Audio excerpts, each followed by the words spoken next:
Ilgą laiką planavau studijuoti technologinių krypčių studijas, todėl nauja ISM siūloma industrinių technologijų bei vadybos programa atkreipė mano dėmesį. Pirmus 2 studijų metus savo vadybinės, finansų, ekonomikos žinias gilinau Lietuvoje, ISM universitete. Šiuo metu siekiu 2 diplomo prestižiniame JAV Vilniaus technologijų universitete, kuriame be technologinių žinių įgyju naujos kultūrinės patirties bei užsiimu įvairią užklasinę veiklą.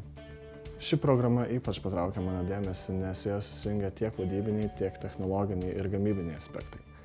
Tai ypač svarbu ateities lyderiams bei vadovams, nes vien techninių žinių išspręsti naujom problemom ir iššūkiam nebeužteks.